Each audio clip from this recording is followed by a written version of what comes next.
Halo semuanya, sebentar lagi kita memasuki Hari Raya Idul Fitri. Nah, udah siap mau ke gunung mana setelah Lebaran?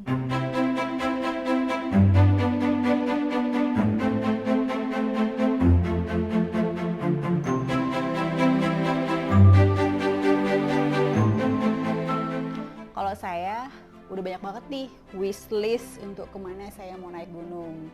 Mulai dari gunung-gunung yang di Jawa, di Sumatera, di Kalimantan, bahkan ada juga beberapa wishlist gunung yang di luar negeri. Tapi ya lihat kembali ya kondisi pandemi, apakah memang memungkinkan untuk bisa menjelajah ke gunung-gunung yang di luar. Oke, sebelum kita naik gunung, merencanakan perjalanan untuk naik gunung, nggak ada salahnya untuk ngecek-ngecek gear atau peralatan yang memang penting banget buat kita bawa. Karena apa? Selama sebulan pada saat kita puasa kan semua peralatan-peralatan naik gunung itu tersimpan di dalam kotak.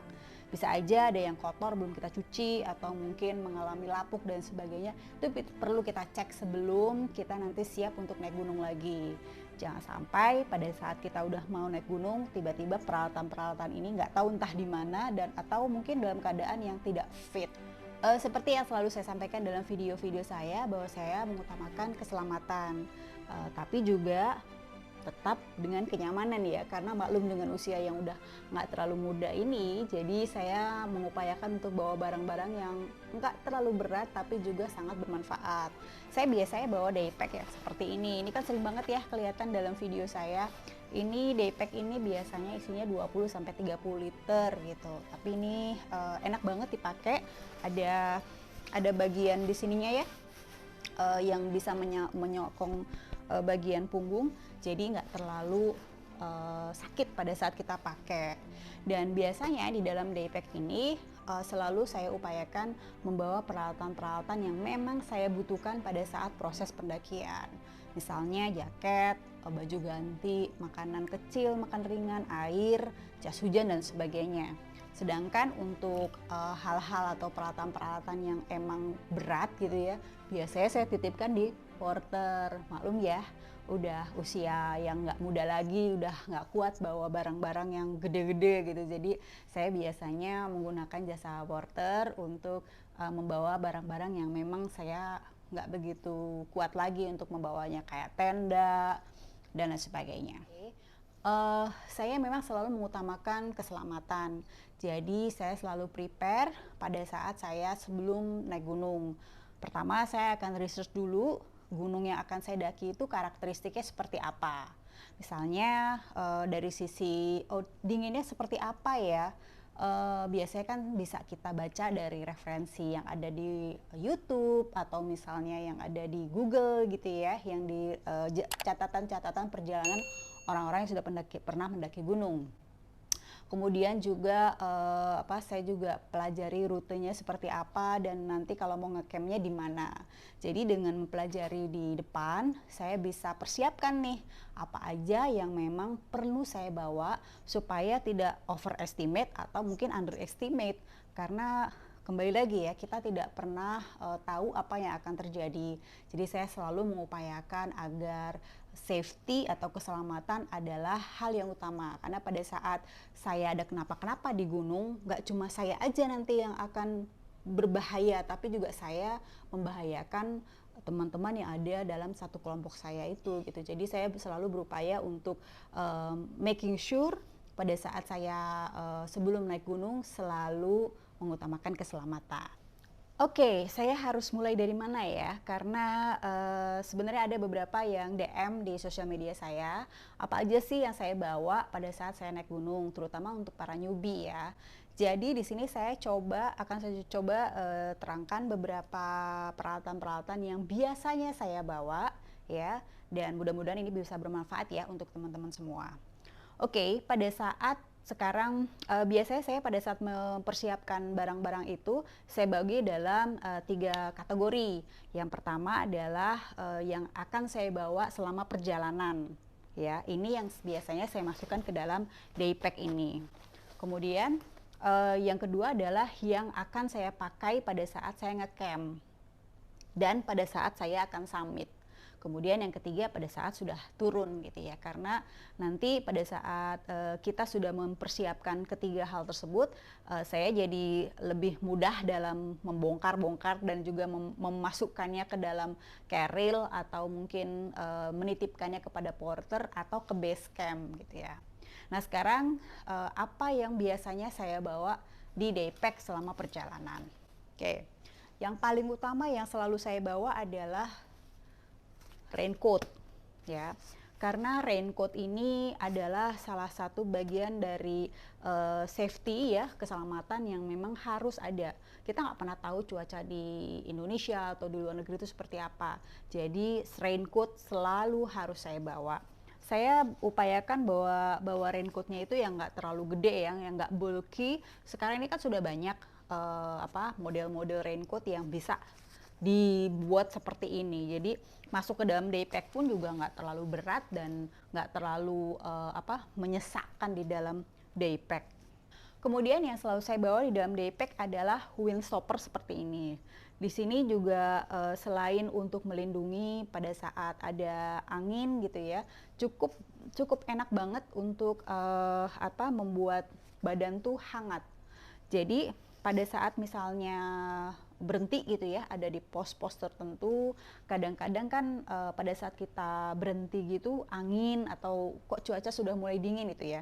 Jadi saya selalu membawa ini.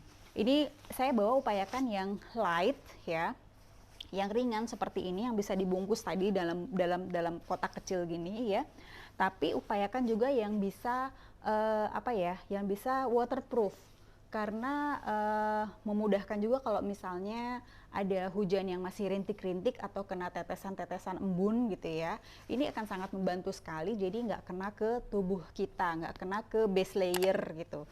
Karena kalau misalnya kena ke base layer, masuk ke dalam tubuh kita, ke kulit, nanti bisa masuk angin kan. Jadi ini melindungi, sekaligus juga melindungi kalau ada hujan yang gerimis-gerimis sedikit gitu ya, atau tetesan-tetesan embun dari pohon-pohon. Jadi ini safety banget supaya melindungi saya dari hipotermia kalau misalnya cuaca yang ternyata lumayan dingin gitu ya. Nah di dalam daypack biasanya sih saya bawa 2 karena nggak terlalu berat juga ya, dan tidak terlalu menyesakkan di dalam daypack ini. Karena apa? Karena biasanya kadang-kadang kalau misalnya badan udah terlalu basah gitu, dan ini bisa dalamnya itu bisa kena juga gitu. Jadi saya juga nggak mau masuk angin. Akhirnya ya udah tinggal diganti gitu, dan ini kan juga nggak terlalu berat gitu ya. Nah tentunya saya bawa pakai base layer dong gitu. Biasanya saya pakai cukup yang dry fit, yang modelnya seperti ini, yang gampang-gampang aja gitu ya. Karena kalau yang dry fit seperti ini itu akan mudah menyerap keringat. Pada saat misalnya kita udah keringatnya berlebih gitu, nggak terlalu kemudian nempel di badan gitu.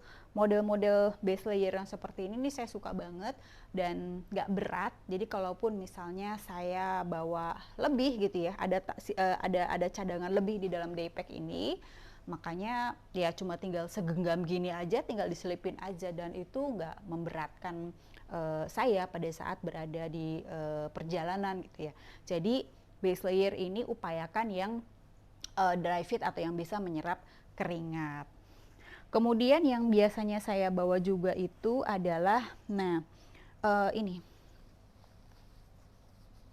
ini adalah buff ya. Buff ini gunanya adalah untuk melindungi bagian telinga dan juga bagian leher saya gitu. Jadi pada saat misalnya sudah berada di ketinggian-ketinggian tertentu yang mungkin ada angin gitu ya, dan masih agak terlalu gerah kalau kita pakai windstopper seperti ini, biasanya saya langsung menggunakan buff. Buff ini oke banget untuk melindungi bagian leher dan juga bagian telinga. Jadi bisa disampingkan seperti ini supaya telinga itu bisa terlindungi. Itu kemudian juga biasanya saya membawa di dalam untuk perjalanan ya, saya bawa sarung tangan seperti ini ya. Sarung tangannya yang nggak terlalu tebal gitu, tapi dia bisa melindungi setidaknya kalau misalnya tiba-tiba ada cuaca yang lumayan ya dingin gitu ya. Biasanya kalau sudah mendekati puncak itu cuaca sudah mulai dingin gitu kan. Akhirnya saya selalu bawa ini. Atau saya gunakan ini kalau misalnya medannya itu lumayan cukup berat gitu ya, dan saya harus bertumbuh kepada pohon-pohon. Beberapa kesempatan dulu saya tidak menggunakan sarung tangan pada saat saya meraih pohon-pohon gitu. Ternyata tangan saya tuh kena ranting dan itu cukup sakit gitu loh. Nah, sejak kejadian itu saya selalu akhirnya mempersiapkan diri dengan membawa sarung tangan yang ringan seperti ini. Ini light banget, tidak mengganggu, bisa dimasukkan ke dalam selipan-selipan di dalam daypack. Jadi ya buat saya sih ini penting banget ya, supaya saya tidak mengalami luka gitu. Terus yang biasanya saya bawa pada saat perjalanan ya, alat-alat keselamatan seperti ini. Saya selalu bawa safety blanket di sini ya, emergency blanket. Karena apa? Karena bisa jadi ya mungkin mudah-mudahan bukan saya yang pakai, mudah-mudahan juga tidak terpakai, tapi ini bisa sangat berguna pada saat ada emergency. Saya pernah akhirnya menggunakan ini, tapi bukan untuk saya. Pada saat itu saya sedang tektok ya, naik gunung gede bersama beberapa teman, dan pada satu ketika itu ternyata ada petir dan ada beberapa orang pendaki gunung itu yang terkena petir. Nah, mereka tidak mempersiapkan dengan proper. Akhirnya saya menggunakan emergency blanket ini yang saya kenakan kepada mereka gitu, karena mereka sudah beberapa orang itu mengalami hipotermia dan kedinginan yang sangat dahsyat. Jadi emergency blanket seperti ini tuh biasanya selalu saya bawa, dan mudah-mudahan tidak saya pakai, tapi ini adalah untuk bagian dari keselamatan. Apalagi yang saya bawa biasanya yaitu ini, blister prevention, karena saya tuh selalu mengalami blister. Blister itu adalah semacam luka gitu ya di sela-sela jari-jari kaki itu, terutama di jempol. Dan itu kalau misalnya kita tidak prevention gitu, tidak prepare sebelumnya, kita tidak disiapkan sebelumnya, itu sangat mengganggu sekali, dan itu bisa berakibat pada performa dan juga kecepatan kita juga. Makanya saya selalu gunakan dan selalu bawa blister prevention ini supaya memudahkan saya dalam perjalanan ya. Jadi saya nggak cranky lagi mengalami blister atau yang ya akhirnya jadi mengganggu ritme perjalanan. Selain model seperti ini, biasa saya juga bisa juga bawa yang ini modelnya yang kayak begini ya, yang nanti bisa dibebet ya, di ini kan di kaki gitu ya, atau di bagian-bagian yang memang selipan-selipan yang memerlukan pertolongan gitu. Ini sekarang sudah banyak di toko-toko olahraga, bisa kita dapatkan, dan ini bermanfaat banget untuk mengurangi potensi kita kena blister. Oke, apalagi ya yang saya bawa, pasti P3K, obat-obatan yang selalu saya bawa di dalam ransel saya, daypack. Biasanya sih standar aja ya yang saya selalu bawa. Saya selalu bawa Panadol, kemudian Hansaplast, kemudian itu merek-merek semua ya. Oke. Anyway, kemudian saya juga bawa Parolid biasanya, ini untuk mengurangi kekurangan cairan. Biasanya saya selalu bawa Parolid ini enak banget, jadi kita jangan khawatir untuk dehidrasi. Saya bawa obat untuk MAH gitu ya, kemudian untuk sakit perut, dan juga bawa betadine.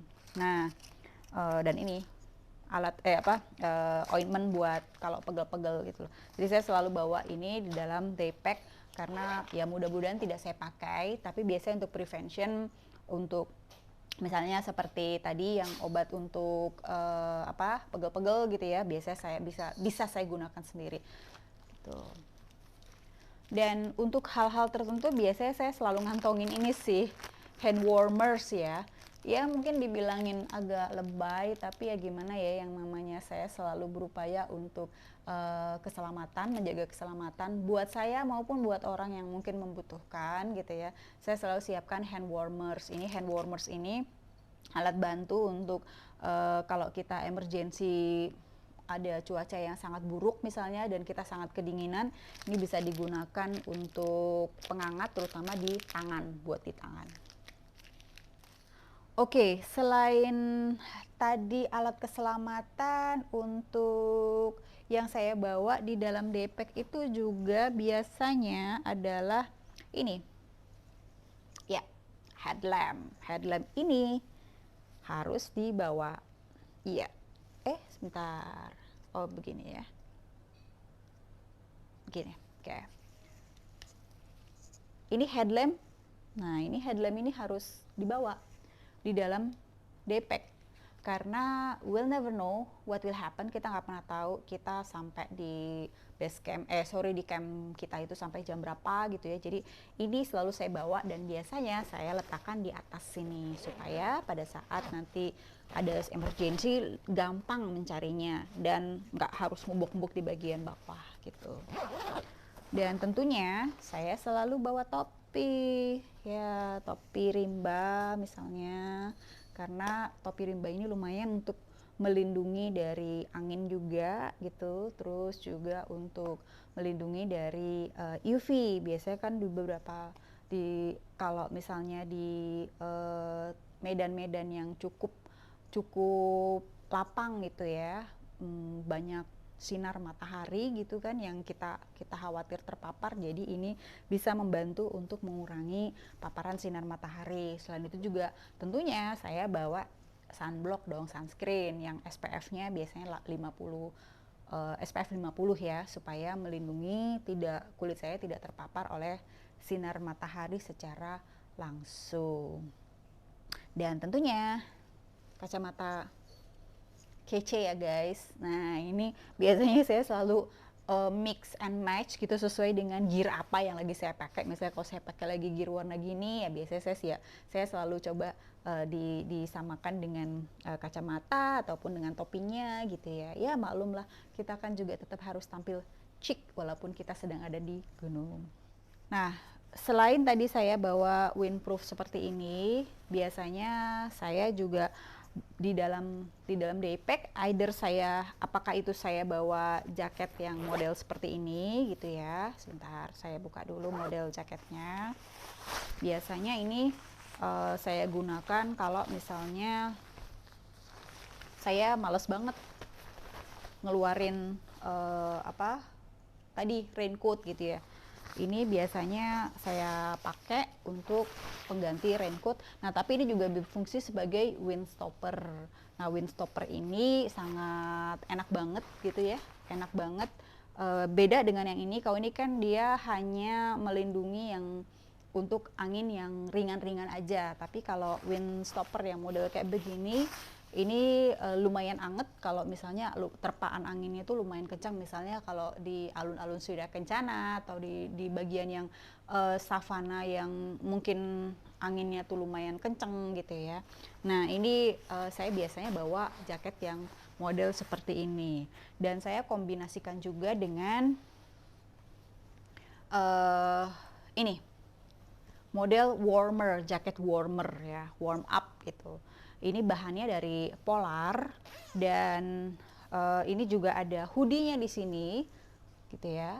Jadi kalau misalnya udah cuacanya itu anginnya yang saya dalam kondisi yang kedinginan gitu, biasanya saya juga membawa ini di dalam daypack saya gitu. Tergantung situasional aja sih, tergantung dari gunung seperti apa yang memang saya mau daki gitu ya. Jadi saya sudah mencoba untuk mempersiapkan yang mana yang sebaiknya saya bawa, yang modelnya Polar atau yang modelnya seperti ini. Nah itu kembali lagi tergantung dari karakteristik gunung yang mau kita daki gitu ya. Oh ya, terakhir yang biasa saya bawa di daypack adalah peralatan makanan dan minum seperti ini ya. Nah, Karena kan juga sekarang lagi pandemi ya, jadi saya upayakan untuk membawa semua peralatan makanan dan minum itu punya saya sendiri dan saya tidak pinjamkan ke orang lain untuk precaution aja sih, untuk hati-hati gitu ya. Saya bawa sendok dan garpu sendiri gitu ya. Kadang saya juga bawa sedotan dari stainless steel. Kemudian ini ada mangkok ya, yang ini kan sebenarnya ini bisa, nah ini bisa buat mangkok, bisa buat, kan bisa seperti ini, bisa buat mangkok, bisa buat piring juga gitu. Ini sangat compact dan ya nggak menemuin tempat sih ya, karena dia bisa di folded seperti ini, bisa dilipat-lipat seperti ini. Terus juga ya tentunya saya bawa ini, bawa tempat minum sendiri supaya tidak menggunakan tempat minuman yang dari plastik. Oh ya, dan terakhir biasanya saya juga menyiapkan trackball ya. Meskipun jarang banget saya pakai trackball, tapi trackball ini biasanya selalu saya siapkan karena kadang-kadang untuk medan-medan tertentu, misalnya yang berpasir atau berkerikil gitu ya, kita perlu pakai pegangan trackball ini supaya nggak terjatuh gitu ya, atau nggak kepleset gitu. Misalnya contoh kayak di Gunung Slamet, Gunung Rinjani yang pada saat summit attack itu butuh banget pakai trackball seperti ini, biasanya saya selalu menyiapkan trackball. Dan untuk kenyamanan, saya biasanya menggunakan kaos kaki yang, nah seperti ini nih guys, yang ada jari-jarinya seperti ini. Kelihatan ya? Oke. Karena apa? Karena saya tuh punya bunion ya di kaki saya, di jari kaki ya saya, terutama yang di kiri. Dan pada saat misalnya kalau saya nggak pakai kaos kaki yang ada jarinya seperti ini, saya ada resiko blister. Makanya saya selalu bawa blister prevention gitu ya. Dan juga saya pakai untuk prevention yang lebih bagus gitu, saya biasa pakai kaos kaki yang jari seperti ini. Enak banget. Jadi untuk mengurangi gesekan-gesekan yang bisa berakibat pada luka ya di jari-jari. Oke, tadi udah saya jelasin mengenai barang-barang yang biasanya saya bawa pada saat proses perjalanannya, yang saya bawa di daypack. Nah, sekarang biasanya yang saya siapkan buat di camp dan untuk summit attack. Biasanya saya menyiapkan, karena gini, saya itu tidak terbiasa tidur dengan menggunakan kaos atau baju yang udah dipakai gitu ya. Selain badan saya gatel, nggak nyaman, saya juga khawatir masuk angin ya, karena baju yang udah dipakai dari pagi atau siang yang di bawah itu kan pasti udah bau apek, terus kemudian juga udah basah gitu ya. Jadi saya selalu membawa pakaian tidur tersendiri gitu ya. Biasanya pakai itu long john gitu, atau ya bawa kaos gitu yang lengan panjang. Tapi memang saya selalu mengupayakan membawa satu style gitu untuk tidur di camp, supaya saya nyaman dan saya nggak mengalami masuk angin gitu ya. Kemudian selalu pasti saya akan bawa sleeping bag ya. Sleeping bag saya tuh ada macam-macam sih, dan itu bisa digunakan, bisa dipilih tergantung kategori gunungnya seperti apa. Kalau gunungnya yang lumayan dingin, misalnya kayak di Semeru atau di Rinjani yang kalau pas lagi kita ngecamp tuh dingin banget. Bahkan kadang-kadang di Gunung Gede ya, di alun-alun Surya Kencana itu pada bulan-bulan tertentu dingin banget gitu. Jadi saya perlu menyiapkan sleeping bag yang bisa untuk setidaknya mengatasi dingin tadi ya.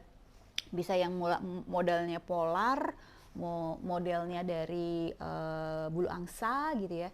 Jadi disesuaikan dengan kondisi gunung yang memang akan saya daki biasanya. Dan tentunya sleeping bag zaman sekarang itu kan udah nggak kayak zaman dulu yang segede-gede gaban gitu ya. Sekarang ya dengan light seperti ini aja juga sudah memudahkan buat kita gitu untuk tidak berat bawa barangnya. Nah, selain sleeping bag tadi, saya juga selalu bawa matras buat tidur. Dulu biasanya saya selalu bawa matras ya, gitu. Matras yang biasa itu yang lembaran gitu ya. Tapi terus kemudian lama-lama ya karena seiring usia juga, rasanya kok kalau tidur di tanah gitu, apalagi kadang-kadang kan kalau misalnya kita lagi ngecamp itu ada batu-batuan gitu ya, namanya juga kondisi lapangan tempat camp yang nggak rata gitu, itu suka sakit gitu setelah bangun gitu, atau bahkan jadi nggak nyaman tidur. Makanya saya selalu bawa matras tiup seperti ini, yang ini compact banget gitu ya, compact, tapi itu sangat bermanfaat banget pada saat kita ngecamp, pada saat saya ngecamp. Jadi ini muat untuk 1 orang, dan pada saat capek, kondisi capek, terus kemudian tidur dengan menggunakan matras tiup yang empuk gitu, ini udah enak banget. Jadi saya kadang-kadang ngerasa bahwa wah, saya nggak kayak berada di tenda sultan gitu ya, karena ini enak banget deh kalau pakai matras tiup yang seperti ini. Dan ini harganya nggak mahal kok guys, jadi banyak tersedia di toko-toko online juga gitu. Terus apa lagi ya? Oh iya, karena saya itu biasanya suka penakut ya kalau pas udah di cuaca gelap gitu kan. Dan ya kalau misalnya memang mau pipis kan, mau nggak mau kan harus pipis kan, nggak mungkin saya tahan sampai pagi gitu. Nah biasanya untuk mengakali ya saya males keluar tenda, saya bawa kantung pipis gitu ya, yang isinya tuh gel di sini. Nah, terutama kalau pas lagi ngecamp sendirian ya, di tenda sendirian kan gak ada masalah juga, siapa juga yang mau ngeliat gitu kan. Jadi biasanya saya selalu persiapkan bawa kantong pipis seperti ini untuk jaga-jaga, misalnya kalau pas malam-malam itu mager banget mau keluar karena dingin, kan males ya kalau udah dingin, hujan keluar terus harus pakai jaket, pakai ada segala macamnya gitu kan. Ya akhirnya saya selalu siapkan ini, mungkin buat perempuan gitu ya, pendaki-pendaki perempuan, ibu-ibu gitu yang mau naik gunung, ya nggak apa-apa juga bawa kantong pipis seperti ini. Tapi jangan lupa untuk dibawa kembali ke bawah, jangan ditinggalin di atas gunung ya, karena nanti itu sama aja kita tidak menjaga lingkungan. Jadi ini setelah kita pipis, bawa lagi turun ke bawah gitu. Nggak ini kok, ini karena bentuknya nanti kan pada saat sudah sudah dikeluarkan, nanti bentuknya seperti gel, jadi nggak berceceran. Terus yang saya bawa juga adalah ini ya, handuk kecil supaya memudahkan pada saat misalnya bersih-bersih gitu kan, karena kan biasanya agak-agak smelly gitu ya, namanya juga kita habis naik gunung, proses perjalanan pendakian, keringetan segala macem gitu. Jadi ini bisa dibasahin pakai air untuk, ya kan nggak mandi juga ya pada saat kita nge-camp. Jadi ini yang biasanya saya bawa gitu untuk ya bersih-bersih badan sebelum saya tidur. Selain ini tadi tentunya saya juga bawa skincare, peralatan untuk sikat gigi dan sebagainya gitu, supaya ya tetap kita jaga kebersihan. Oke, tadi persiapan untuk di camp. Sekarang untuk summit attack. Biasanya memang untuk summit attack saya bawa peralatan yang sangat light ya. Tadi kan semua barang-barang itu kan kita tinggal di camp gitu ya, di kemah. Jadi yang saya bawa untuk summit attack tuh biasanya ya model fast water seperti ini, yang ada water bladernya ya. Karena biasanya kan pada saat summit attack itu tergantung medannya juga sih seperti apa. Kita upayakan untuk bawa air yang cukup, karena jangan sampai pada saat kita mau summit itu kita defisit air. Sebagai contoh, waktu di Gunung Slamet itu perjalanan dari camp sampai ke puncak itu lumayan jauh dan lumayan berat ternyata. Jadi memang perlu banget membawa air yang cukup gitu. Biasanya saya upayakan kalau untuk summit attack itu bawa air setidaknya 1,5 atau 2 liter ya guys, karena begitu menjelang summit itu kan memang tidak ada warung, tidak ada mata air juga gitu untuk kita cari air gitu. Jadi preparation itu akan sangat berguna sekali supaya kita nggak dehidrasi. Nah selain itu saya juga bawa tadi ya Paralit ya, Oralit, supaya kalau misalnya memang kondisi yang panas banget pada saat summit attack, biasanya saya campurkan air dengan Paralit itu supaya menambah cairan di tubuh gitu ya. Dan Biasanya kan summit attack itu kita berangkatnya itu sangat pagi gitu ya, either itu apakah itu jam 2, jam 3 gitu kan. Jadi tadi peralatan gear yang saya tambahkan itu juga sudah ditambah dengan gear yang jaket warm up yang modelnya seperti ini. Jadi ada base layer biasanya, kemudian juga kalau perlu ditambahkan dengan ini tadi dikombinasikan dengan ini polar ya. Dan kalau misalnya memang masih sangat dingin, sekitar jam 2, jam 3 itu kan memang cuaca masih dingin banget. Biasanya saya tambahkan dengan ini. Jadi ada 3 layer gitu ya. Dan kalau misalnya nanti sudah pas jalan agak panas, ya udah ininya dilepas. Saya pakai yang warmer yang seperti ini, yang polar aja gitu ya. Tapi saya tetap membawa di vest tadi tetap saya siapkan wind stopper seperti ini yang memang kalau melindungi dalam hujan yang gerimis-gerimis gitu ya. Dan pastinya selalu bawa raincoat gitu. Jadi meskipun bawa vest seperti ini, diupayakan raincoat itu diselip-selipin gitu. Terus biasanya juga saya selalu pakai ini nih guys, nih topi yang kayak gini, terutama kalau misalnya pas mau menjelang summit itu kan yang tadi ya seperti saya bilang jam 2, jam 3 pagi itu dingin sekali. Jadi saya pakai ini untuk melindungi telinga saya sama leher saya gitu ya, supaya tidak masuk angin. Oke, itu tadi persiapan untuk yang saya bawa pada saat proses perjalanan, kemudian di camp dan summit attack. Terus juga saya biasanya menyiapkan dalam kantung yang terpisah gitu ya, baju ganti terutama untuk saya gunakan ya setelah turun tentunya pada saat nanti di base camp. Biasanya itu sudah saya prepare dan itu dititipkan di base camp. Jadi jangan sampai kelupaan tuh semua peralatan-peralatan yang memang perlu kita pakai ya, yang perlu kita bawa gitu kan. Jangan hanya fokus pada peralatan yang memang akan kita pakai untuk perjalanan di campingnya, tapi juga begitu turun ya upayakan kita juga bisa pakai pakaian yang bersih gitu kan, dan itu bisa nyaman juga buat kita gitu. Oke, itu tadi tips dari saya untuk mempersiapkan barang-barang apa yang perlu dipersiapkan pada saat kita mau mendaki gunung, terutama buat teman-teman yang newbie ya.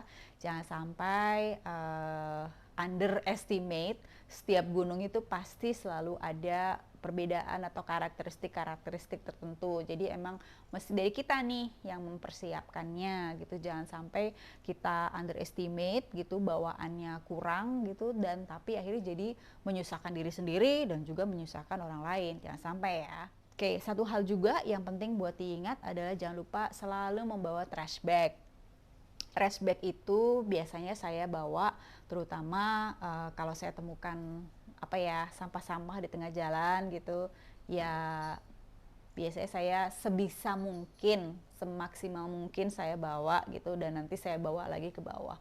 Karena kalau bukan kita yang memperhatikan lingkungan, siapa lagi, ya kan? Justru kita bertanggung jawab untuk tidak mengotori gunung dan jangan bawa sampah di gunung. Kalau misalnya memang kita temukan sampah di gunung, kita bawa sekecil apapun itu juga sudah bermanfaat untuk mengurangi sampah di gunung.